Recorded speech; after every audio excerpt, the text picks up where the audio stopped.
Hi, everybody. Well, I don't really have to tell you where we're at, but I will. We're at our regular spot of filming YouTube shows, which we've done now, I think, 4 years, which is very exciting. We're at the Simple Cafe, and I thought, you know what? For our 4-year celebration, got Tom Hartz and young Joe here, owners of the Simple Cafe, and I thought, you know what? Let's let them share what this cafe is all about, how they got started, and the tremendous value it has in our neighborhood and our community. And I want to express appreciation for allowing us to do our shows here. This is too nice because it's been a wonderful play. We've had, I think, a lot of questions. Where are you? What's the setting here? Where are we filming? And we've explained a few times. And I think I brought up my best meal was the apple French toast. Yeah, and I ate that for 4 straight years before I tried something else. It was very good. I have to say it was very good. So again, this is Tom Hartz, young Joe. And can you share with us, how did you guys meet? How did all this begin? And how did you get to Lake Geneva? Yeah. So, I'll give you my version of it, and then Young can square it away. Okay. It all started with a book, and this was a book by Barbara Kingsolver. Barbara Kingsolver called The Vegetable Miracle. And Lori and I had read that, and the idea is that her family experimented for a year with buying food either that they grew themselves or it was grown by people they knew. And it was a really remarkable story, and she's a beautiful writer. Well, Lori and I said, why don't we do that for ourselves? And then we said, no, maybe we could do it as a community thing. And a friend of mine fancied himself as a manager of a restaurant, and so this building was available. We bought it. We started all the work. This was a car parts place. Yes. Yeah, I remember that. And before that, it was Car cold parts. storage. Okay. And the tracks are still under the patio here. And so we get about 3/4 of the way through, everything's starting to come together, and we decide that the friend wasn't going to be the guy to manage the place. He wasn't getting things done. So talked with Lori, and she said, hey, we're in. I mean, we got to get this done. We're going to be doing it. So neither one of us has restaurant experience. So I called a friend of mine in Chicago who had a couple of restaurants at the time. And I explained the situation to him. And after he stopped laughing, he said, okay, here's the deal. You should talk to my friend, young Joe. I'm thinking, why is he explaining to me his age? I couldn't understand why that was part of it, but I said, okay, he's a young guy named Joe. And I called Young and explained the situation to him. And after he stopped laughing, he tried to talk me out of it. And we met twice. First one at Hackney's. And Young had a consulting business helping people like me get into the business that they thought I shouldn't get into. Yeah, okay. So you can take it from there. Yeah. Well, thanks for inviting us, and it's been lovely having you for 4 years. It certainly is. I think this is all part of the beauty of this, and it really, you're being here doing this adds a lot of energy to the place that I think makes Simple so special as what it is. But getting back to the story, it was Tom and Lori had no experience in the industry before, and it was. That would be scary. It was very scary, and I didn't know enough to be scared. right in the middle of the worst economic downturn that we've had since the Great Depression, and they're talking about opening up. What was that? 09. Okay. And and so the first meeting we had was at Hackney's, and I remember just spending the bulk of the time trying to convince him that this is not what you want to do. You're retired. You don't need to do this. This is going to consume your life. And I'm not so sure, but he left that conversation probably more resolved than ever to open, and I think our second conversation, at least for the beginning portion of it, was still you sure you really want to do this? And again, I think one of the wonderful things, aside from becoming business partners, Tom has become one of my dearest friends and one of the most wonderful relationships, friendship-wise, I've ever had. And come to find out how really, really lovely both Tom and Lori are as human beings, and as I heard and really understood that this was not an ego project, which is a lot of people who get into business. It's an ego project, particularly people who haven't been in the industry before. And do well, and it's like, oh, I want a place and go hang out with my friends, and but that certainly wasn't it. And and I read Animal Vegetable Miracle as well, and just a lovely idea and how far you could do that. And in particular here in Lake Geneva, you'd asked the question, how did we get here? We're both Chicago transplants, actually. And I'd done some consulting in the area for quite a few years, and it's a tough market.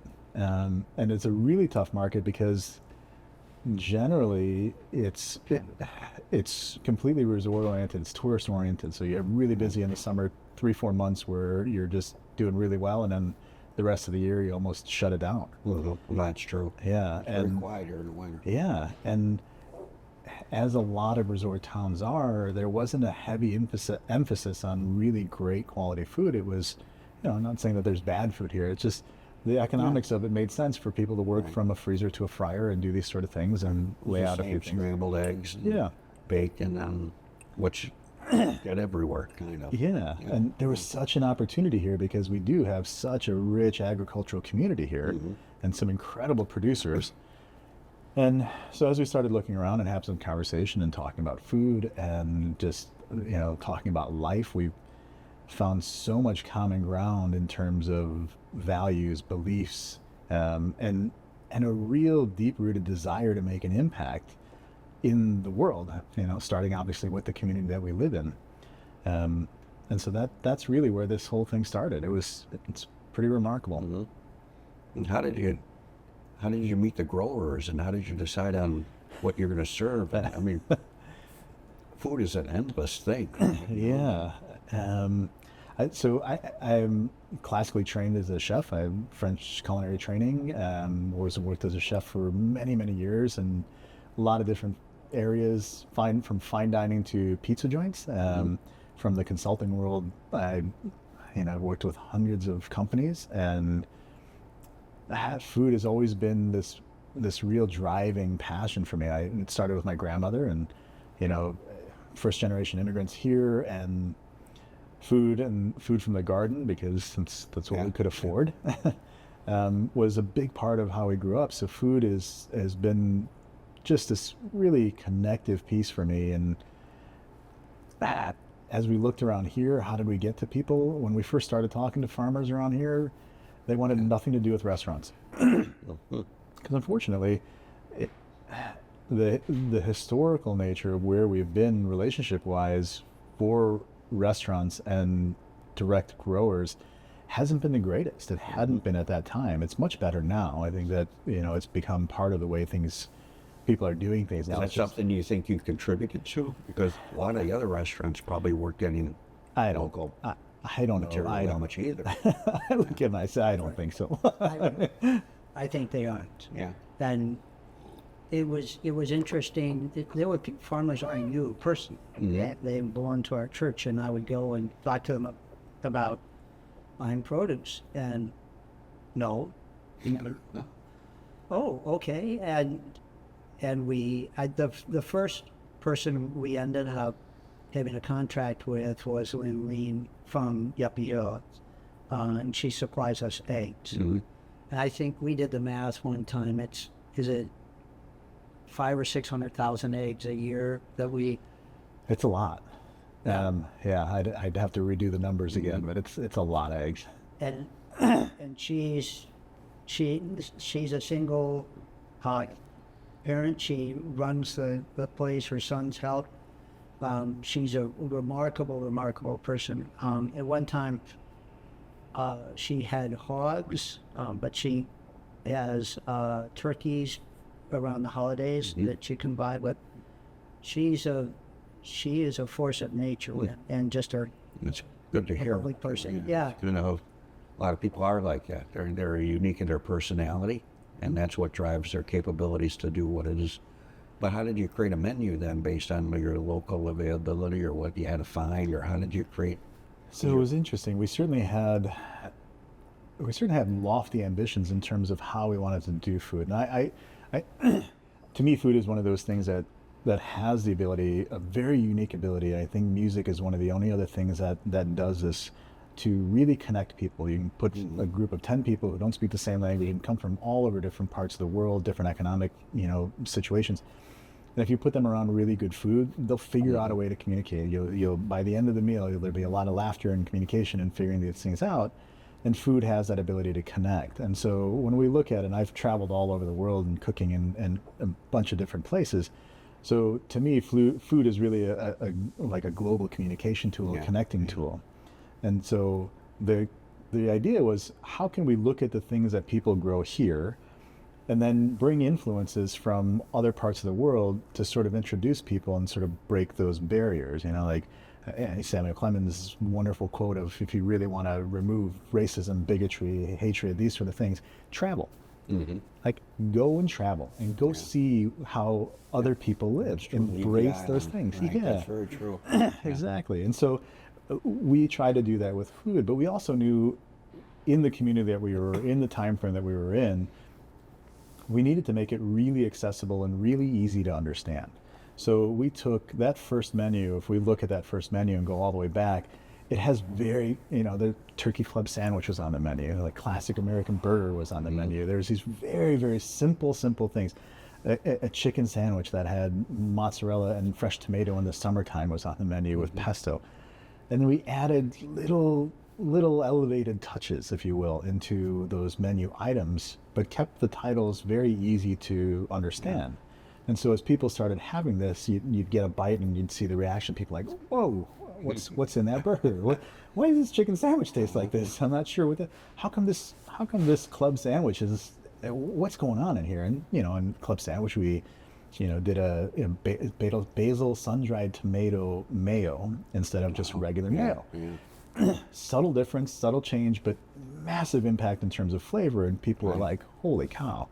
And so that was the goal for us. We very intentionally went in trying to build as much trust as possible, providing items that were accessible, things that didn't, sort of like scratch at people and really push the envelope too far. And then year after year, menu change after menu change after menu change. We change menus, 3, 4, 5 times a year, depending on what's happening weather-wise. And we've been able to push pretty wide boundaries now. And now people come here looking for that interesting, like, what else can I experience? How else can I see the world? I have to say, we have some clients on the lake that never come into Lake Geneva because it's too crowded. Now they fight through the crowds because they come here to eat. Because they haven't had that food availability, that what you're talking about, like the club sandwich that they've never tasted before. Usually you see club, you know what it's going to taste like when you bite into it, but it was the same reaction they had. Like, wow, we're going to simple today. And I thought, that's pretty cool that you brought people that never come into town because it's too crowded. And just in the summer, it is a crowded place. Yeah. Very much so. They get through, so. I remember when Young put together the Korean barbecue breakfast bowl, and that was the first serious departure from sort of the mainstream pedestrian. And he was very nervous about it and kept thinking, well, are we making a mistake? And I don't know how much sleep he lost, but it's now usually in one of the top 3 of our categories of food that people eat. And I think people now want to be challenged and enjoy that. I think what you offered, you created a lot of self-discovery to them to change in their choices. Because usually you can't tell someone to order that. No. They'd have to discover it, and wow, there's this. Then they tell somebody else, and they want to discover. Yeah. Yes. That's a lovely way to describe it. Food, I got self-discovery through that. Yeah. Apple crumble French toast. Crushed Yeah. French toast in 4 years, so If you can do it, well, I never had French toast that was actually that good. Mm-hmm. I've had French toast my whole life, but that was so good. And why not have it again if you're here? right. But yeah, I made it past that. I still get it, but Well, a number of things that have happened as we have moved along. We opened on December 16th in 2009, which was a Wednesday. We didn't advertise. We didn't put a sign up. We didn't put a picture up of what the building was going to look like. We just opened the door and turned the sign around to say open. And I always forget what the number is, 72 something 72. people came through the door that first day. wow. Just wandered in, I guess. And Yeah. it's still mystifying. But now it's become a place that people are targeting. It's a destination. And one of the things that we worked really hard to do is sink our roots deep in the community.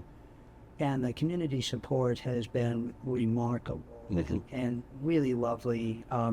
We support a number of different groups that help build resiliency and that sort of thing within the community, within our school district, that kind of thing. And those folks keep coming back. And a lot of them were introduced to the food we cook by coming to those dinners. And that's been lovely. So even during the winter, when sometimes things fall off the shelf in terms of the numbers, our numbers go down, but not nearly the extent that people would suspect. So it's Something sometimes businesses forget is they live in a community, and when they get involved within the community, I think you're a good example of that people respond to your involvement too. As businesses are just there, what can I sell? How can I sell more of it? And they don't really get involved too much with other things outside their own business. Or you've created a interactive way of being with the community. and Young and I believe that business can be a tool for good. And even though I grew up in the 60s and business was bad, and there was Enron, there are all those sorts of things, but we were aiming to make it a tool for good, and part of that is what happens with the employees. A huge part of it is what happens with our producers and our farmers and our community. So it's really been, as he said, it's a partnership now that's really rooted in friendship and trust. And it's been nothing like I've ever experienced before. And I've had a lot of partners. Yeah. So As have I. we laugh about it quite a bit, and we practice, although not successfully all the time, an attitude of being grateful, just appreciating, the opportunity that we have to be able to do the things that we do, and not everyone has that.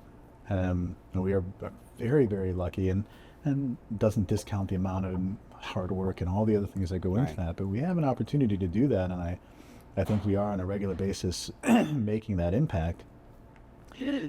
But when I say we are making that impact, I don't mean Tom and I are making that impact. I think the simple food group has become an entity unto itself. Like it's a living, breathing thing that goes well beyond what Tom and I have created here. It's now it is the collaborative effort of all of the people who've come through the doors and the change. When we look at change, it's really, and again, I just love the way that you worded that in terms of self-discovery. And that's, I think this business does that in so many ways. And people recognize that this is not, like, we don't sit and look at numbers and say, oh, top line this. And, we're, I think, good business people, and we understand those metrics. But the metrics that really matter, I think, for us, end up driving why we do what we do. And then the numbers simply become, it's a result of us doing the other stuff. Like, this takes care of itself if we do these things, if we take care of people, if we build strong relationships, if we work in a way that's really meaningful. our staff growth is one of the areas where I think for me gets the most satisfaction. So we had a young lady who was here as a server for 4 years while she was doing some of her undergrad, and when she was applying to both med schools and veterinary schools, she applied to veterinary school at the University of Madison. Very, very good program. And when she went in for her interview, the admissions person saw on her letter that she worked at Simple, and she said, "Oh my God, I love that place. I go there all the time, and this is this and this is that," and talk not only about food but really about service and the atmosphere and the energy here and what that meant. And so for her, it made an impact beyond just, okay, well, I made enough money to get through school. Like, I imagine in my head, and I hope that made a big difference in her, making a decision to say, oh, well, we should bring this person in. She worked at this place. Now, this young lady was remarkable on her own, so certainly didn't need to be here to get into school. But that sort of impact, I think, is amazing. I think as long as I've been coming here, the staff is like, they're excited to be here. I'm going, how do you do that? I'm going back to Colleen. How do they get such people that want to have such fun and be so joyful working here? Well, I think retail staff certainly does that. I don't know much about the production staff, but the retail staff that I've dealt with at Northwind has been, it's always been stellar. I never had somebody say, well, we can't help you. No, well, that's because I'm not retail. I stay away from retail as much as possible. But everybody here, they just seem, they're ready to go. It's not like, oh boy, all right, who's this? Yeah, they're all ready to go. Everything is, and then I think that, it's always anticipating, like, what's going to change on your menu too, because that's an adventure to try something new and something out of the ordinary, because a lot of menus never really change that much. I go a lot of places, and you can bet it's the same standard group of foods. Now it's kind of that, like, how do you know when to change? It's always like growing plants. How do I know? It's the same thing when to bring in a new. It is the same. Yeah, it's exactly the same for us as well. We spend a lot of time talking to farmers and growers and suppliers, and it depends on when their season is. So we have a really cold spring and asparagus isn't pushing or things like that. We don't change the menu. There's nothing to do. Sometimes we get a really warm spring, or we get a really late run summer, and you might have people who didn't expect corn to last another 2 weeks. And holy cow, we've still got it, so we're going to use it. Yeah, it's local really weather conditions, just like they relate to me, relate to you too. Oh, it's absolutely. Not like bringing asparagus from end of the world somewhere and bring it up here. And when it's there, on a good year, the 3 weeks that we might get it, it's there for 3 weeks, and then it's off the menu. And so that's driven, and with the environmental issues that we have today and the volatility that we're seeing, it makes it more and more challenging. But I think that's where it requires restaurants and people like us who are sort of on the other side. I mean, quite frankly, if our farmer says, hey, we contract out with them, and we're going to get 2,000 pounds of asparagus from you, if their crop goes to heck in a handbasket, I have 30 other places where I can go get asparagus. They're out of luck. And so for us, we've always looked at it as we have a lot more flexibility in how we operate. We've got a lot more room for error, room for, like availability to deal with weather. Now, obviously, snowstorms like this, nobody wants to go outside, so that kills off weather. But, that's okay too if we find some things to do. But in general, we try and share that load in terms of where the risk is. I mean, the person who's taking the most risk is the farmer, particularly the produce farmers. You just have no idea. You can do everything right, and weather can go haywire in 15 different ways, within a span of 2 weeks. So over the years, we've really tried to share in some of that risk by committing to purchasing. It's almost like futures purchasing with the local economy side of things, where we'll commit to 22,000 pounds of potatoes from you, and whether we're busy or not, we're going to buy those 22,000 pounds. But again, if you have a wet spring, you have a really dry summer, and you don't have the 22,000 pounds, we're not killing you over that. We have other places we can get potatoes from. And so that, I think, is a way that we can be, really part of a community and working together. And I think community gets thrown around a lot. It sounds like without a that. lot of communication, which is cool.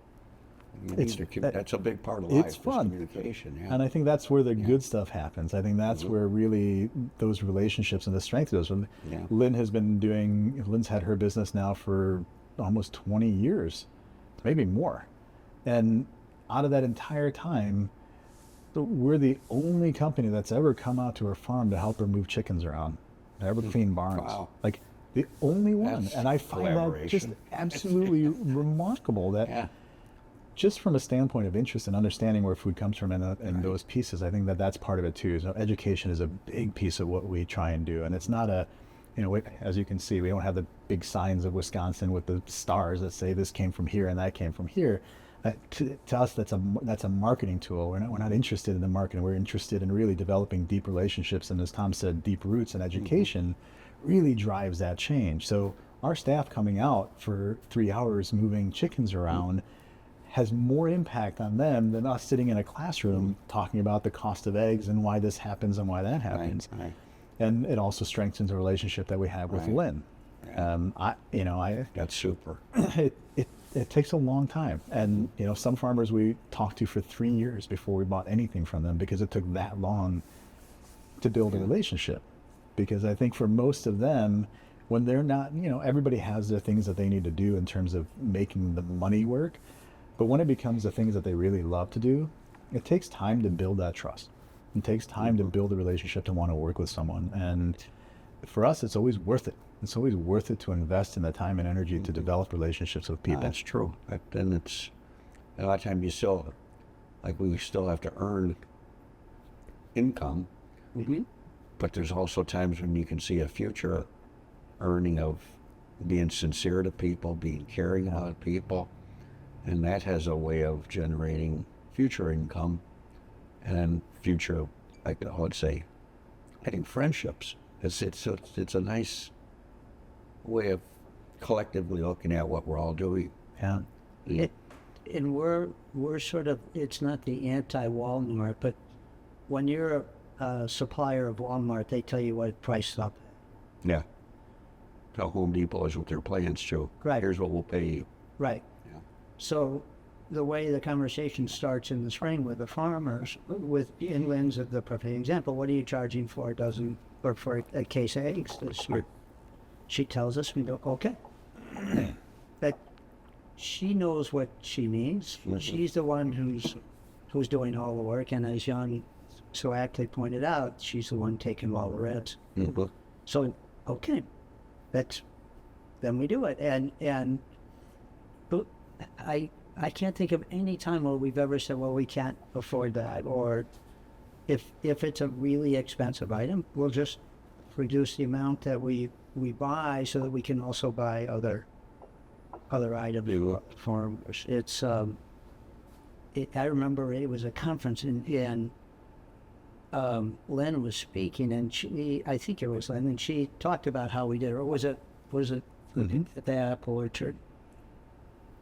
Yeah, and it ended up when we were at Veterans Plaza over in Burlington. That's okay. Where we had that larger group. And it was a group that was a technology group that was coming out to try and get farmers to buy into a billing program, essentially. Like, hey, we'll manage your back-end billing. We'll list all of your produce, and you you can set this up, and then we'll ship it for you, and we'll do this sort of thing. And the distributorship piece of it and the sales portion of it for farmers, I think, is always the hardest. It's one of those places where it's not what they want to do. It's not what they're geared towards doing. And without an economy of scale there and doing that, the one-off of writing a hand ticket to say, well, here's 5 pounds of this and 2 pounds of that and 1 pound of this, doesn't make sense to do it on a wholesale basis. So those kind of programs, we've seen, how many dozens of those come and go, and it just never works out. You hear the same stuff from farmers. Or why is my product sitting in your warehouse for 3 weeks before it gets sent out? Now it's terrible, and people think that I'm growing terrible things. And a lot of the time for us, if Lynn has room on her truck, she'll stop by and pick up potatoes. if we're making a bread delivery somewhere and somebody else has got to drop some tomatoes off, we'll pick up the tomatoes and drop them off for you. And that's just how it works. Right. And that sense of what it means to be in partnership and relationship with people is a really big difference. And we always try and explain to our staff and what we do here is not transactional. We're not trading dollars for food.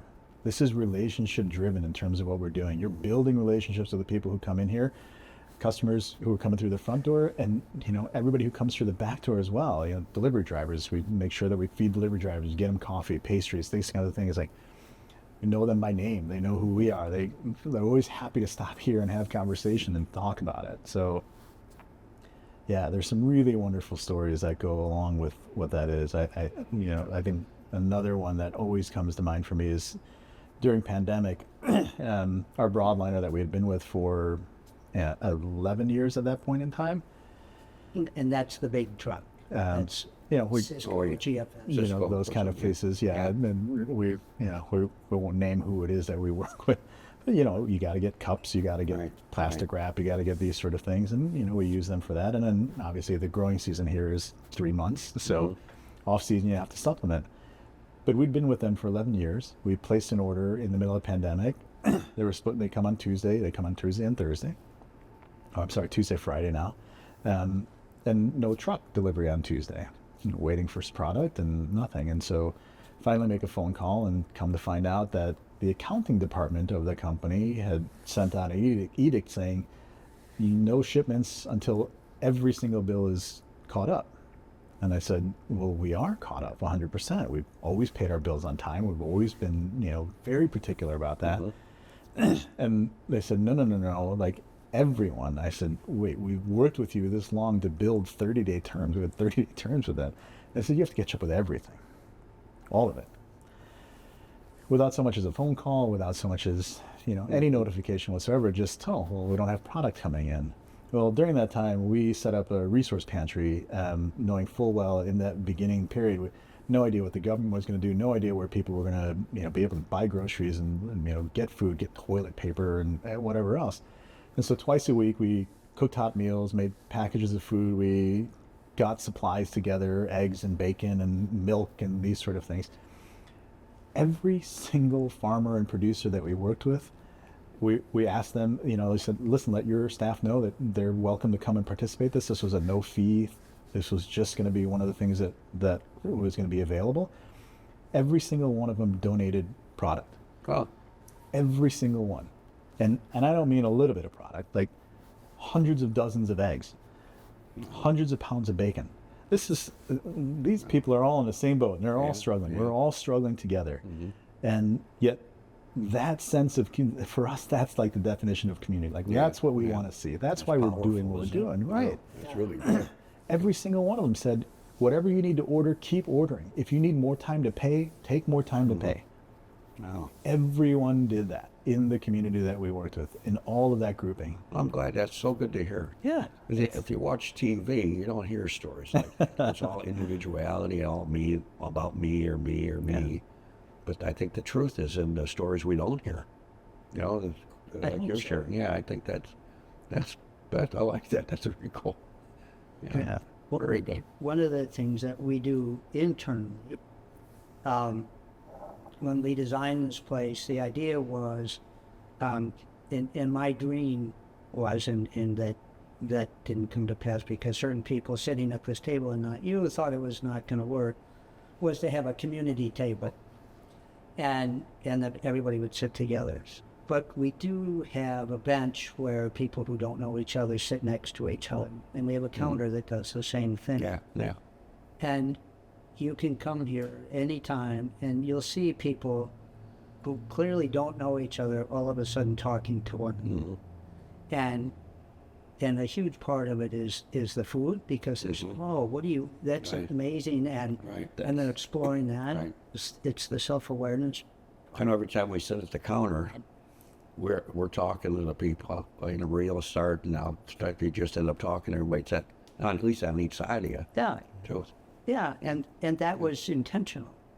And And the story that sort of cements that is a lady came in on Wednesdays and had lunch here, and she would come every Wednesday at noon.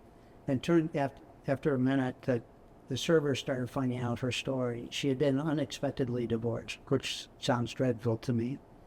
She, in that, really lost her way and was having trouble at work and got let go.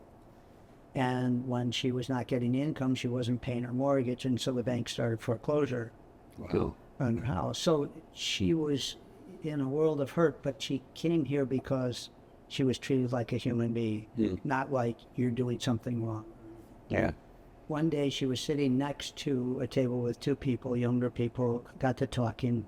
They were here till well after hours, and then they left. The next week, the young couple came. They wanted to sit at the same table they were at the week before and wanted to know when she was coming. They met up again. They were here till long after closing. And the couple stayed to talk with the server and thank them for being here an hour after closing, so on and so forth, and said, let me tell you what happened.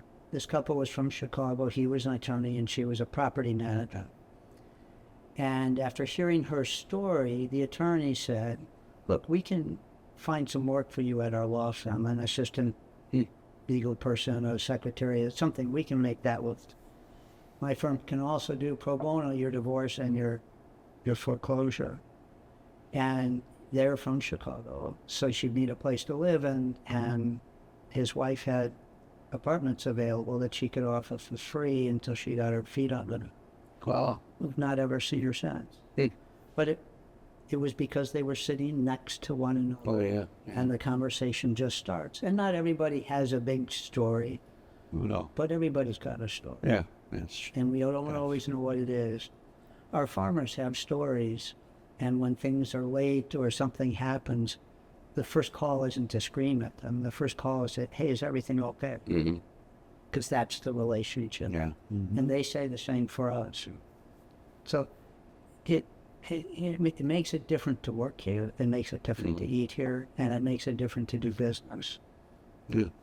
That's cool. I mean, I kind of know some of this, but I don't know all of this. This is very, very nice, very cool. And it's all going to continue. I mean, you got the bakery, or that came shortly after you opened this, didn't it? Yeah. The bakery. Yeah, that was Wow. Yeah, that was another one of our. we just wanted good bread. That was supposed to be a floral shop next door. I was going to get rented out and become a florist spot, and we just needed good bread. We couldn't get good bread for the restaurant, and so we had a couple of young guys who were baking up in the old Nokomis building up in East Troy, and one went on to become an attorney, and the other one got into some other things, and so we said, okay, well, that's all right. I can make bread, and so we made some bread, and then it turned into, well, I guess we better make some cakes, and I guess we better make some pastries, and then next thing we know, we've got a full-blown bakery next door, and it's to me, I grew up with fresh bakery. My grandma made it, and my aunts. I came from Berlin, and we're 100% Bohemian. We never bought that much in a bakery. They all made it. Yeah. And so it was really stuff that melted in your mouth or was floating on the table. Very good. And I came in here, and you had that same flavor, that same thing that would break apart and melt in your mouth as you bit into it. Like, wow, it's a bakery here. Because usually I go to other bakeries and you got to keep chewing. That's interesting. I can chew for a while, but I'm tired of chewing. Can I swallow? So that was welcomed. Well, selfishly for me. I don't know the right progress or process for how to grow to make a decision on a bakery, but I do know when we need something here and we aren't finding the producers to do it, we aren't ever going to grow our own crops.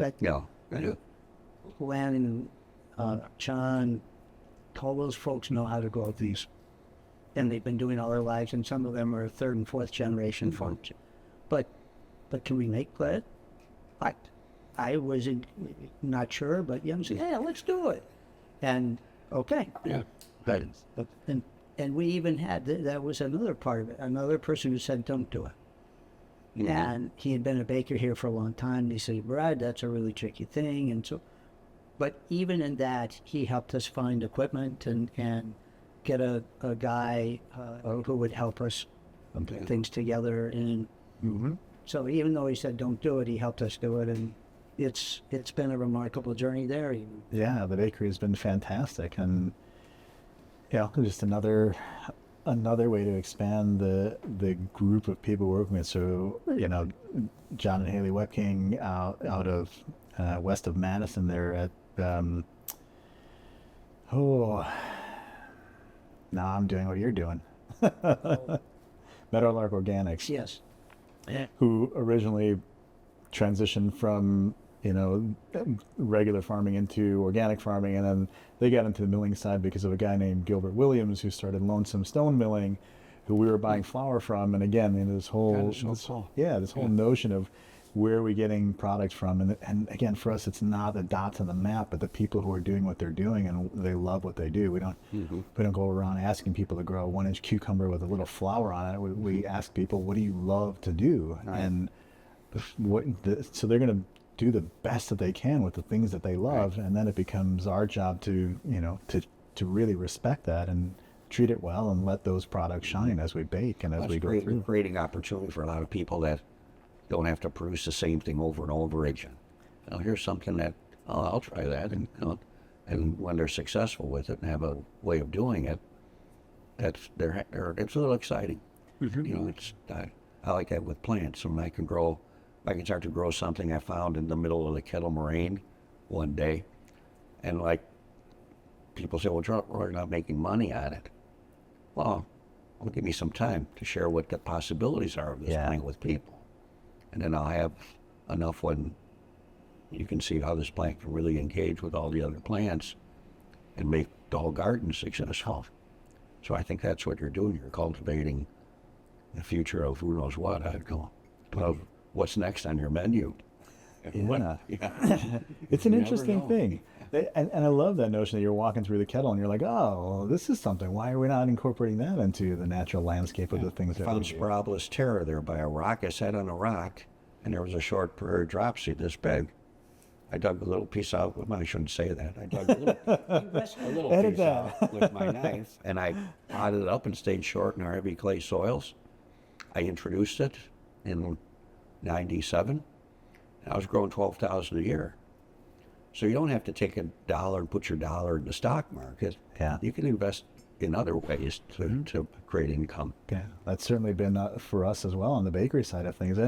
We were still on the tail end of Atkins as we opened the bakery, and carbs were the enemy, and you couldn't eat this and you couldn't do that, and then sort of the whole gluten wave came through and all of those pieces. But for us, and for food, as much as we love looking at things and how do we utilize ingredients and really pay the proper respect to them. We always start with the origins of where proper respect for the ingredients. Where did it start? Who was the origination of this dish? Where did this come from? And so for us to understand why did those people eat that? Why did they grow that? Why did they use that? And then in a really thoughtful way to take that and start incorporating things on a different level that make it interesting. For us, this journey of bread and where we are with our sourdoughs today and where we are with all of our product, in particular on the bakery side of things, we had clear ideas. We wanted to make sure that all of our pastry and bakery was going to be less sugar than what's traditionally out there, because we wanted the characteristics and flavor of the wheat to come through and of the grains that we were using. We want the quality of the butter to shine. We want the quality of the eggs to shine. We don't want everything to just be tooth-achingly sweet, which I think the conditioning for our country, that's where we are. Although there's a lot of progress. I mean, people are really starting to take an interest in food in a way that goes beyond salt and sugar and fat. And so that's been lovely. And, the constant growth of the bread, it's a breathing thing. It's a living thing. Changes seasonally, it changes from year to year, and we're starting to get a better understanding of where that's at. And I think the bread as a whole is fantastic. As we work with the University of Wisconsin Ag Department. Where we were part of a testing group that tested a bunch of new, winter wheats. Looking at flavor and yield and all these other parts, and how do we get that into the system? How do we get that into the grain shed of what we have in our area? And it's a wonderful process, and I love food and love eating, so that's fun too. But the energy of the people around that and the passion that they have and the knowledge, you're working with PhDs here, and I feel like I'm going, can I pet the rabbits, George? And these people are talking about things that are incredibly advanced, but it all makes sense. That's part of our future, is what you're finding out now. That's going to change some form of agriculture too. Yeah. We hope the grasses, the more grasses and corn, and those grasses then eventually make the soil healthier because they have a more fibrous root system. Yeah. Because corn doesn't give back what it takes away. It certainly does not. So the more we keep planting corn, more of our organic matter is disappearing, and the corn doesn't return as much as it takes. Kernza is another one of these grains that we're looking at, or really sort of grasses that we're looking at, that it's just an amazing, 10-foot root systems. Really does some amazing things for soil. Kernza? Kernza. Yeah. Okay. And so. We have crackers next door, maybe. Yeah. And really? Yeah. Just amazing. I have to try that. Really amazing. Super nutty flavor and really lovely. And trying to figure out ways to incorporate that in. But, again, as we look at soil health, we look at flavor, we look at all these kind of things. It's just great. And then, the people who are growing it and doing test batches of it, and how are we doing it, and milling it and putting this together. It's a lot of fun. It's some really good people out there. There's a lot of components. You got the millers, you got the people that everything. More components than there are ingredients. Well, and we've, as Tom said, we're never going to be growers or farmers. I might do it as I retire because I like that sort of a thing. But one of the areas we also, from a very clear, conscious business intentional decision, is we don't want to be vertically integrated. Like, we could easily have a mill. I think a lot of the major recognized bakeries are milling their own flour now, which is great. I mean, the ability to have, like, from your mill into the mixer into bread is fantastic. But when you vertically integrate that much, then you remove the diversity of where we are as a community. So now we're the miller, so the miller goes away. Right. Now we're the grower, so the grower goes away. We don't need to be that giant umbrella that covers everything. What we want is more diversity. What we want is more, we want a more robust ecosystem where everybody is working together on these things, and people can specialize. If I start milling right now, I know a little bit about milling, but how long is it going to take me to get the skill to be at that level of milling? And what else won't you be doing that you've been doing here to get all the other things to work well? Yeah. So it takes away from something. Yeah. Usually that always is the case. You get to do one thing, it takes away from another. Yeah. And just it keeps it much more vibrant. It keeps it keeps bringing more and more people in, more new people in. So somebody who may be here and like, I'm not just I don't really enjoy baking. Maybe you like milling. There's an opportunity to become a miller. And so the miller who's now at Meadowlark Organics was with food building up in Minneapolis, Bakersfield, and he was a baker there and then became a miller there, and then now he's doing milling for Meadowlark Organics. And so, yeah, it's amazing how it puts together. Yeah. Why? This is too good. There's so much I'm finding out that I thought I knew, but I didn't really know that much at all. And especially all the partnerships. I think that's good. You're actually removing chickens for somebody to help them out. That's so good. It's pretty funny. Yeah. So, I want to thank you both for letting us do our YouTube channel here. It's a great setting, and for sharing a little bit about Simple, so the people out there can know much, much more about it. Well, you're welcome, and thank you.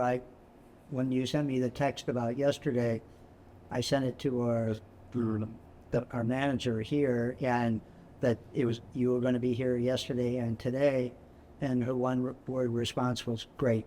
Not we can't. Again, is he coming again? We got to move the chair. It was great. And that's very super. So you're well loved in this building, whether we do these things or not. No, well, thanks for saying that. It's very nice to hear. We enjoy.